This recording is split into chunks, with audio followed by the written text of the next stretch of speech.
En España se ha dado a conocer recientemente el programa de estudios de la materia de religión para las escuelas públicas del país. En muchos lugares resulta un escándalo la idea de que hay educación religiosa pagada por el Estado en las escuelas públicas, sobre todo en un Estado que se considera a sí mismo aconfesional. Efectivamente hay un artículo de la Constitución española, el 27.3, que establece que los padres tienen derecho a que sus hijos reciban la formación religiosa que ellos deseen. Y está bien, vamos, esto es razonable y correcto. Lo que no dice es que los padres tienen derecho a que el Estado invierta el dinero de todos los ciudadanos en darle ya no solo educación, ni formación, sino indoctrinación religiosa en tiempo pagado por todos nosotros y en lugares pagados por todos nosotros, con profesores que pagamos todos nosotros. Hoy en día el gobierno español, y así ha sido independientemente del signo ideológico del gobierno español, se ha mantenido la educación religiosa como una forma de mantener a raya las ambiciones y la actitud de la Iglesia Católica, que con frecuencia decide salir a la calle y enfrentar violentamente en lo político, violentamente en lo verbal, en lo agresivo, no hablo forzosamente de violencia física, las decisiones de gobierno que contradicen los dogmas religiosos. Se considera así que la educación religiosa es una especie de pago de chantaje a la jerarquía católica, que sigue siendo enormemente poderosa en España, aunque quizás menos de lo que ellos mismos creen, considerando la desafección de la ciudadanía hacia los dogmas y la visión tradicional de la religión católica. Esto no quiere decir que no haya creencias religiosas, simplemente que se han apartado, por supuesto, del área del catolicismo. Lo que ha alarmado a muchas personas es que la expresión de una serie de conceptos en el Boletín Oficial del Estado parece sacado de un catecismo, y es que así es. Nos habla de que la dimensión religiosa es fundamental para la maduración de la persona, es decir, una persona sin religión no puede madurar, que no puede existir una formación integral si no hay una formación religiosa, es decir, quien no tiene formación religiosa no tiene una formación integral, porque entre las dimensiones del ser humano se encuentra la religiosa. ¿Por qué? Porque lo dicen ellos, no porque haya ninguna razón coherente, no porque haya una explicación que nos diga el ser humano tiene que tener religión. Pero presentan la religión como una hipótesis explicativa de la realidad. La palabra hipótesis es utilizada de una manera evidentemente torticera y falsa. No es una hipótesis, no hay una hipótesis, porque no hay posibilidad de comprobarla y contrastarla con la realidad, que es la característica misma que tienen las hipótesis. Una hipótesis se puede comprobar, una especulación no. Y estamos ante una especulación. Y esa especulación incluye cosas como la idea de que Dios ha creado al ser humano para que sea feliz con él, con Dios. Las cantidad de presuposiciones que hay en esto, que es parte de la publicación del BOE, es enorme. Es decir, presupone que el ser humano ha sido creado y que ha sido creado con un fin, que ese fin es ser feliz con Dios, y sin embargo, no lo pueden demostrar y no lo demuestran.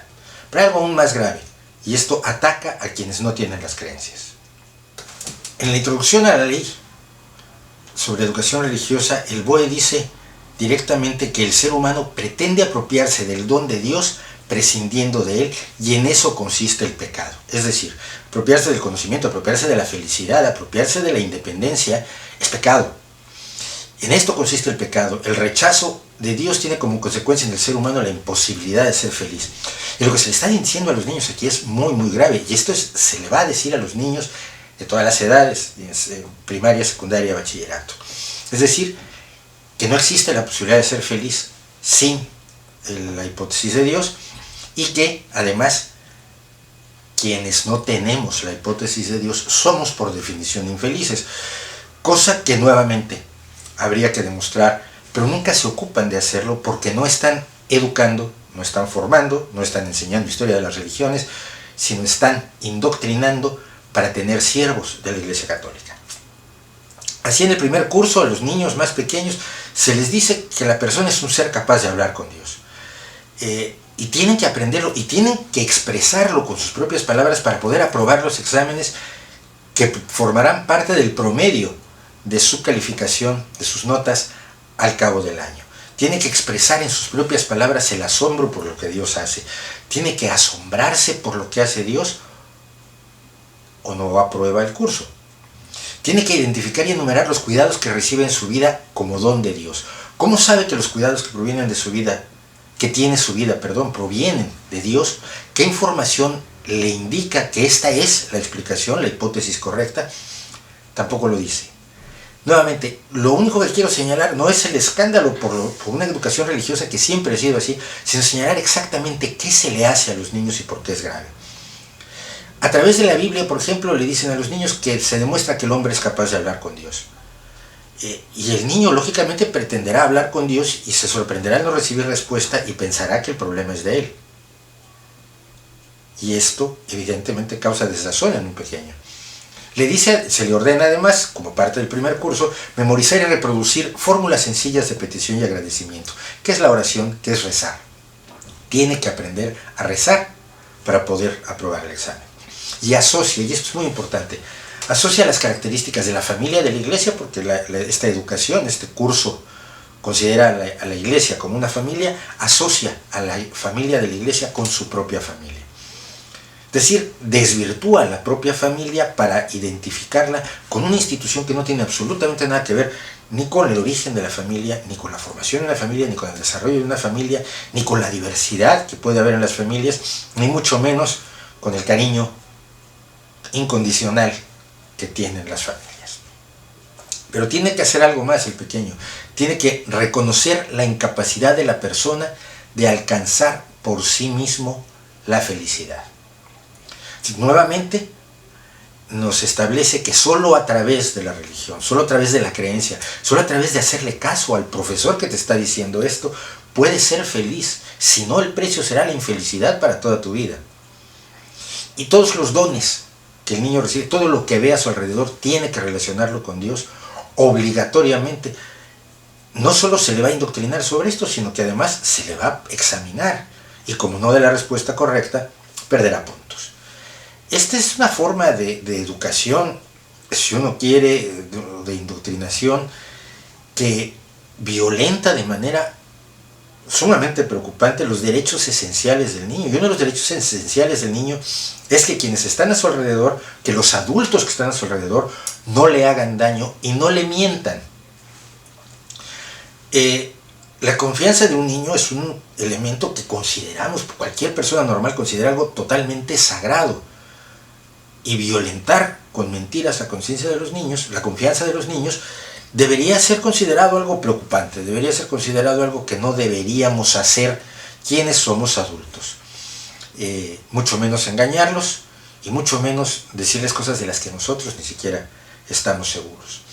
Y por ejemplo, hay cosas de las que estamos seguros. La arqueología hoy nos enseña, por poner un ejemplo, que toda la historia bíblica de la esclavitud del pueblo judío en Egipto, el posterior éxodo encabezado por Moisés para salir de Egipto y llegar a la tierra prometida, es falsa. No existió. Los judíos nunca fueron, el pueblo de Israel nunca fue esclavo en Egipto, no existió Moisés, no existió, por tanto, el éxodo, sino que es una recreación de la historia de la esclavitud en Babilonia que sí padeció la tribu o alguna de las tribus de Israel y que sí está arqueológicamente documentada. Todas las historias bíblicas son finalmente relatos orales de un pueblo de pastores de cabras que no empezaron a poner, pastores de cabras y guerreros, que no empezaron a poner por escrito sus historias que se van contando y se van embelleciendo al paso del tiempo, como pasa con todas las tradiciones orales, hasta hace aproximadamente unos 2500 años. Todo esto es enseñarle al niño algo que es lo contrario y lo opuesto de lo que va a aprender en otras asignaturas. En otras asignaturas aprenderá que hay leyes naturales que existen por sí mismas y que rigen el universo, quiéralo o no quiéralo uno u otro Dios.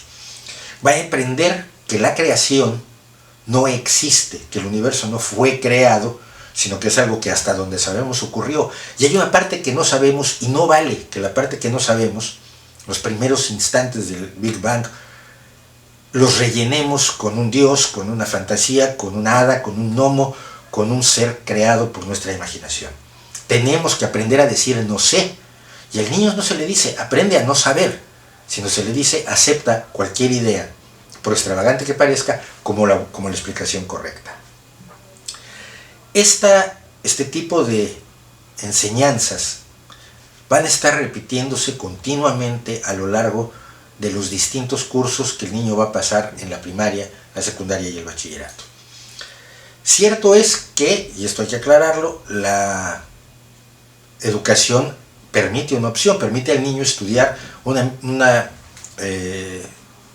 asignatura de valores éticos y morales que es en lugar de religión para quienes no quieren que sus hijos estudien religión, y en este caso religión católica. Salvo en las ciudades de Ceuta y Melilla es poca la educación musulmana que hay cero educación judía, hay cero educación budista, hay cero educación sikh, hay cero educación pagana, hay cero educación sobre las creencias de los antiguos mesoamericanos, pero tampoco hay, y esto es lo más grave, una educación para quienes no tienen creencias religiosas y quieren ejercer su derecho, en los términos que lo ha malentendido el Estado español, quieren ejercer su derecho a que sus hijos sean educados en una visión racional, atea, crítica, cuestionadora, y que no les mienta a los niños. Eso no lo hay. Así no se hace, o no se puede hacer efectivo el artículo constitucional 27.3. La idea fundamental de la crítica que se puede hacer a esto es que la educación pública tiene que liberarse de la educación religiosa. Que los padres tienen derecho a educar a sus hijos en sus religiones hasta este momento, y sí, pero sin cargo al Estado. Pero fuera de los espacios que son los de un Estado confesional, un Estado que debe ser laico, un Estado que debe ser igual para todos. Recuerdo lo que alguna vez he dicho, que decía Benito Juárez, cuando en las leyes de reforma cortó precisamente la educación, entre otras muchas cosas, la educación religiosa en México. El Estado no puede ser partidario de una religión, porque entonces no gobierna para todos, esencialmente. El Estado tiene que gobernar para todos y tiene que ser laico para poder ser honesto y leal con todos sus ciudadanos, especialmente con los más pequeños. Cualquiera tiene derecho a elegir la religión que desee, pero esto debería ocurrir a los 18 años o después, y sujeto a la menor cantidad de presiones posibles, y todos sabemos las presiones sociales que representa para un niño la educación, la escuela, su entorno de amigos, del que se burlan porque es distinto, del que se burlan porque tiene poliomielitis, ya no pasa, pero pasó, del que se burlan porque es gordo, del que se burlan porque es ateo, del que se burlan porque es musulmán. Eso no es una educación de calidad, eso no es una educación igualitaria, y eso no es lo que ningún país civilizado debería permitir que ocurra con sus niños. ¿No cree usted?